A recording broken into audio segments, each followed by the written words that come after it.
विधायक जी ने आपको टाइम नहीं दिया, अब विधायक जी खुद टाइम अपना निकाल कर रात को 2 बजे आपके घर का दरवाजा खटखटाएंगे। हमारी लाज रख लो, लाज रख लो।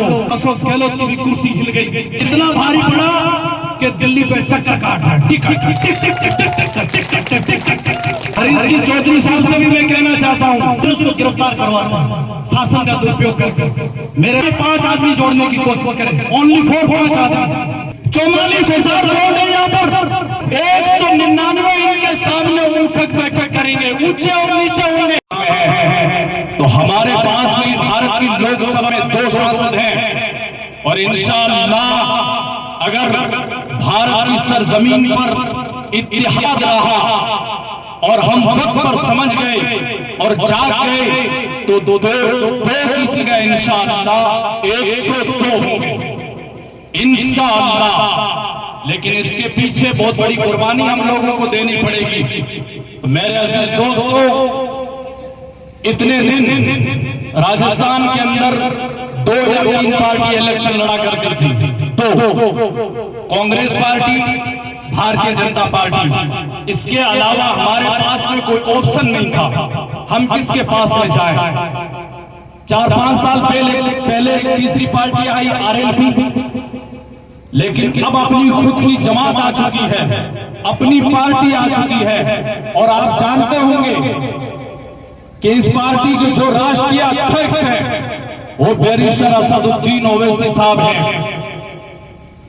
बैरिस्टर असदुद्दीन ओवैसी साहब हैं, हैदराबाद से लोकसभा का इलेक्शन लड़ते हैं और वहां से वो सांसद हैं लगातार। उनके वालिद साहब भी थे और वो भी हैं, उनके सामने कोई जीत नहीं पाता है। और वहां पर 7 हमारे विधायक हैं।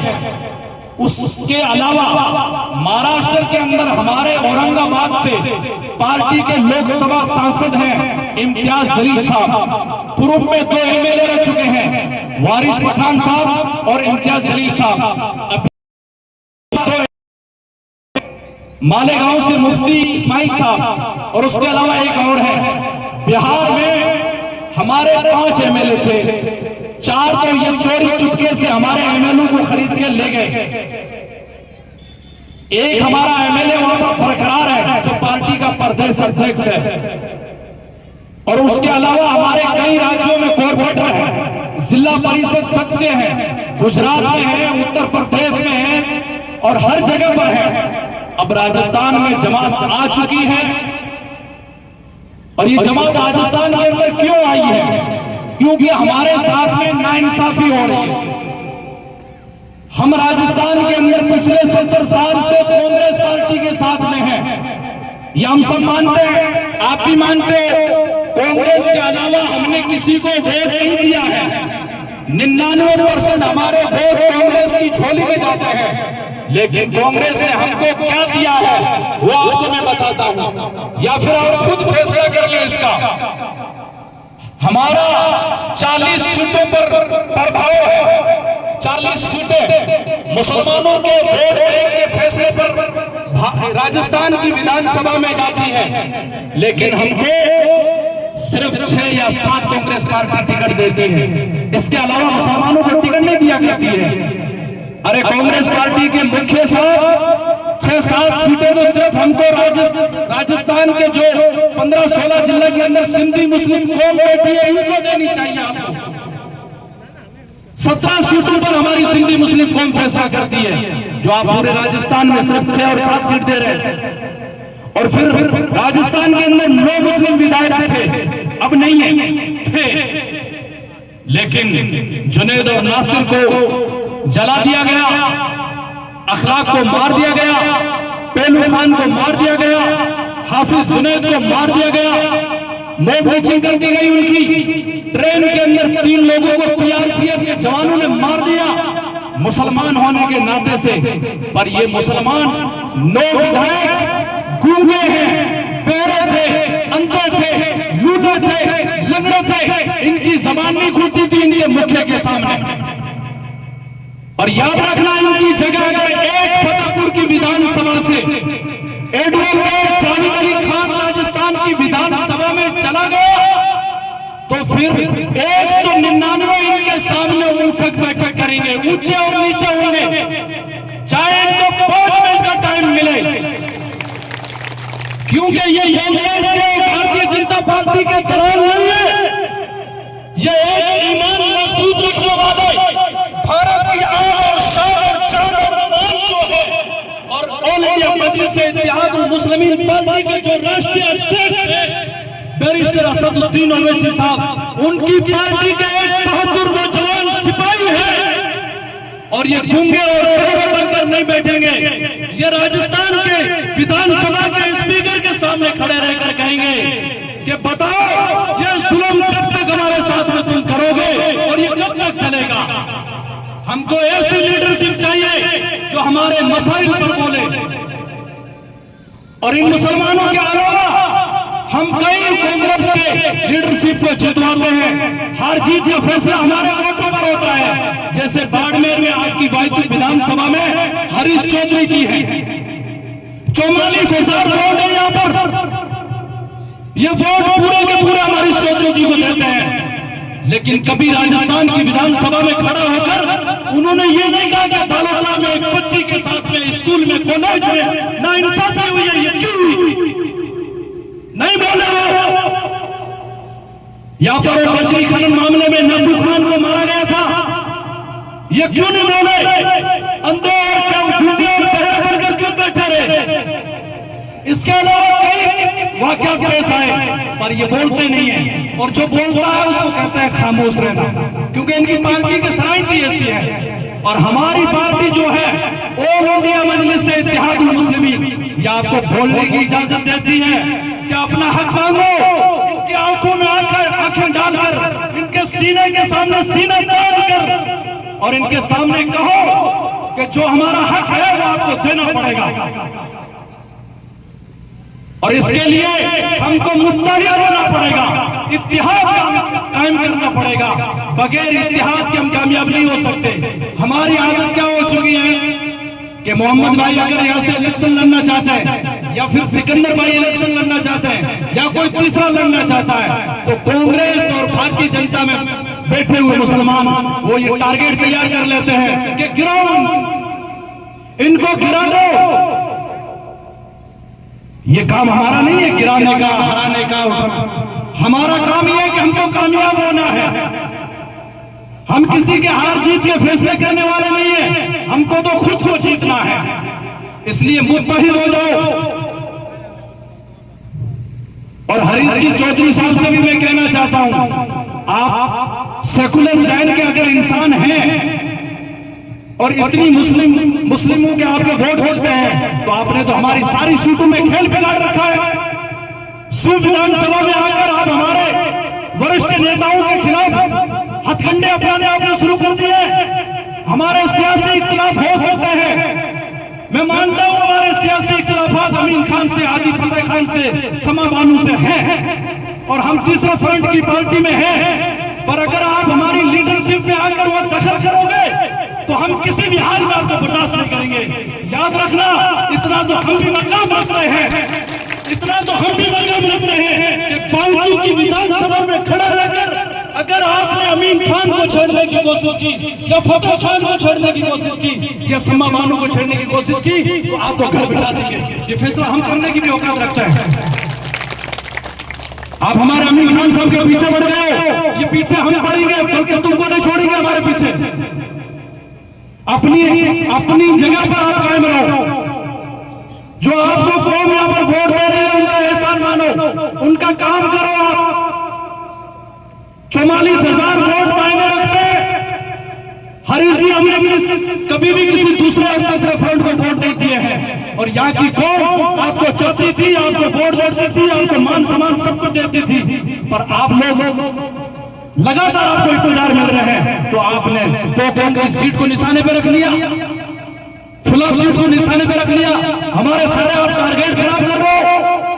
आपका जितना जहन चलता है उतना हमारा भी चलता है। तो मेरे अजीज दोस्तों, बैरिस्टर असदुद्दीन ओवैसी साहब की तारीख से आप वाकिफ हैं। आपको पता होगा भारत की लोकसभा के अंदर काले कानून किस तरीके से लाए गए थे। एनआरसी का बिल आया, सीए का बिल आया, 3 तलाक का बिल लाया गया, चाहे रोहित वेमुला का मामला हो, चाहे किसी का भी मामला हो, अगर मुसलमानों के शोषित, वंचित, अगड़े और पिछड़े और दलित लोगों के मसाइल पर अगर कोई भारत की लोकसभा के अंदर बोलता है और 550 की लोकसभा के अंदर लोकसभा के स्पीकर के सामने खड़े रहकर और कोई बोलता है तो उसका नाम सिर्फ बैरिस्टर असदुद्दीन ओवैसी साहब, बाकी कोई नहीं बोलता है। मुसलमान लीडरशिप वहां पर बहुत सारी मौजूद है, कांग्रेस के लोग बैठे रहते हैं और समाजवादी पार्टी के लोग बैठे रहते हैं, बीएसपी के लोग बैठे रहते हैं, अन्य पार्टी के बैठे रहते हैं, बल्कि वो बोलते नहीं है। वो क्यों नहीं बोलते हैं? क्योंकि उनकी पार्टी के जो सरदार हैं वो उनको इजाजत नहीं देते, इजाजत नहीं देते बोलने की। वैसे हमको लीडरशिप नहीं चाहिए, हमको बोलने वाला चाहिए। हम तो इन कांग्रेस के विधायक जो थे इनसे हमेशा कह रहे थे, तो मुस्लिम विधायक थे, क्या आप हमारे मसाइल पर बोलो, हम इलेक्शन नहीं लड़ेंगे, ये बादशाह आपको मुबारक, पर आप हमारे मसाइल पर बोलो। अब आप कहोगे कि क्या मसाइल है? गागरिया के अंदर ये हाजी फजल खान जो कोर कमेटी के मेंबर हैं बैठे हैं, आपको पता है इनकी जमीन कितनी बर्बाद हो गई है? जो केंद्र सरकार ने रेट तय की थी वो 265 रुपए स्क्वायर फीट के हिसाब से रेट तय थी और इनको मुआवजा 2 रुपए 70 पैसे के हिसाब से दिया गया। बीच के जो दलाल थे वो हड़प के खा गए और आज कह रहे हैं कि हमारी पैरवी करो। हम किस हिसाब से पैरवी करें? 150 से ज्यादा गरीब लोगों के पेट चीर दिया आपने, करोड़ों रुपए की प्रॉपर्टी गागरिया के अंदर आप लोगों ने बर्बाद कर दी। और आज चुनाव का वक्त आया है जब आप हाँ हुजूरी करने के लिए हमारे दरवाजे पर आ गए। 20 के जो दलाल लोग थे वो खा गए और उनकी गारत का खड्डा कभी भरता नहीं है। याद रखना, हमेशा सावधान रहना। आप वोट चाहे किसी को भी दें, भारत का लोकतंत्र है, लोकतंत्र के दायरे में आप आजाद हैं। आजादी के साथ आप किसी को भी वोट दे सकते हैं, किसी को भी चुन सकते हैं, आपके मुस्तकबिल का फैसला आप खुद ही कर लें। पर हमारी बात एक याद रखना, ऐसी लीडरशिप आपको कभी नहीं मिलेगी। इस बंदे के पास में किसी चीज की कोई कमी नहीं है, ना दौलत की, ना शोहरत की, ना इज्जत की। प्रधानमंत्री के जब प्रोग्राम कहीं होते हैं तो 2 महीने पहले से तैयारी शुरू होती है।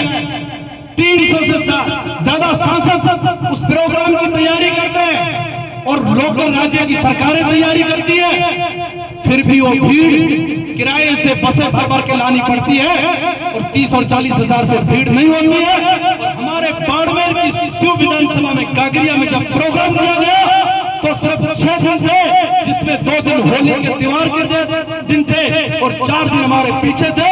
जमील साहब जो हमारे प्रदेश अध्यक्ष है उनकी निगरानी में और हमारी प्रभारी साहब जो हमारे बाड़मेर के प्रभारी साहब हैं एडवोकेट जावेद अली खान साहब, इनकी निगरानी में ऐसा प्रोग्राम हुआ कि मुख्यमंत्री अशोक गहलोत की भी कुर्सी हिल गई। कुर्सी हिल गई। 1 लाख से ज्यादा लोग, बॉर्डर की धरती, वहां से सिर्फ 12 किलोमीटर का फासला है और मुसलमानों ने और वहां के अमन परस्त लोगों ने, शोषितों ने, वंचितों ने, दलितों ने इस तरीके से एकजुट होकर इस तरीके से इतिहास दिखाया कि असद साहब भी दिल से खुश हो गए कि ये लोग अमन परस्त लोग हैं, ये लोग मजलूम हैं, इनके साथ में जुल्म हो रहा है, इसलिए प्लेटफॉर्म पर आए हैं।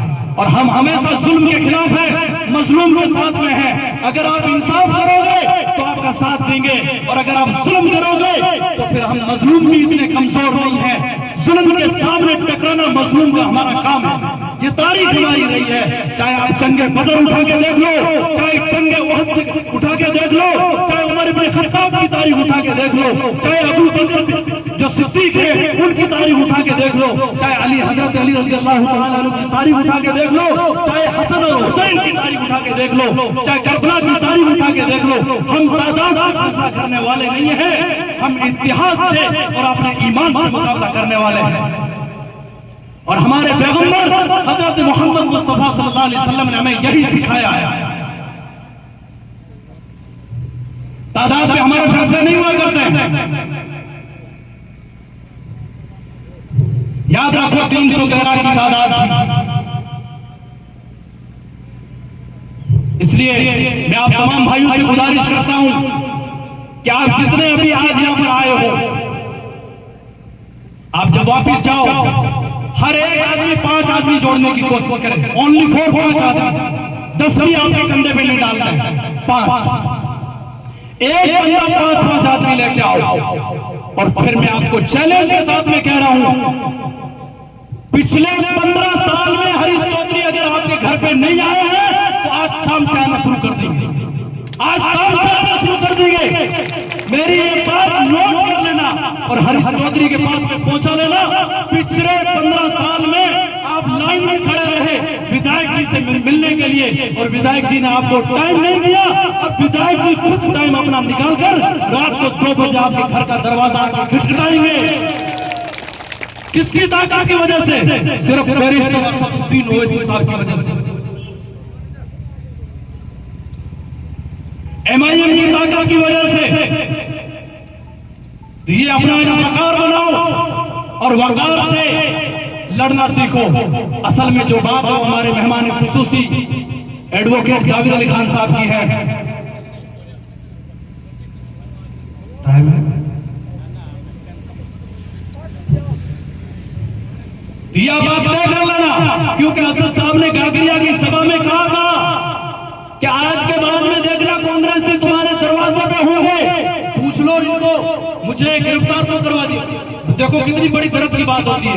ओवैसी की पार्टी में जो भी आते हैं, इनका क्या काम होता है? आपको आचार संहिता लग गई है, इनकी चलने वाली नहीं है, तो क्या ये फौरन दूसरे दिन उसको गिरफ्तार करवाता है शासन का दुरुपयोग करके। मेरे साथ ये व्यवहार इन लोगों ने किया, मैंने फौरन प्रभारी साहब को इतला दी। प्रभारी साहब ने कहा कि जो गिरफ्तार करवाने वाले हैं उनसे दूसरे दिन कह देना कि बहुत भारी पड़ेगा। और हकीकत में इतना भारी पड़ा कि दिल्ली पे चक्कर काट रहा है, टिक टिक टिक टिक टिक टिक टिक टिक टिक टिक टिक टिक टिक टिक, भारी पड़ा। और वहां से हम MIM वालों से कह रहे हैं कि इस बार हमारी लाज रख लो, लाज रख लो। तो ये बोर छाप ही ऐसी है, असदुद्दीन है, और असद से माना आते हैं शेर, और दीन का ये शेर है, और दीन वालों का भी ये शेर है। और मेरे लिए तो खुशकिस्मती ये है, मैं प्रभारी साहब से हमेशा कहता हूं कि जिस मदरसे से मैंने फरागत हासिल की है और जहां से मैंने सनद ली है, जो मुझे बुखारी शरीफ पढ़ाने वाला, जो मुझे तिरमिज़ी पढ़ाने वाला, उसका नाम भी असदुद्दीन था। दीन के हिसाब से मेरा शेख असदुद्दीन और सियासत के हिसाब से मेरा लीडर भी असदुद्दीन। अब मैं अपनी बात खत्म करता हूं।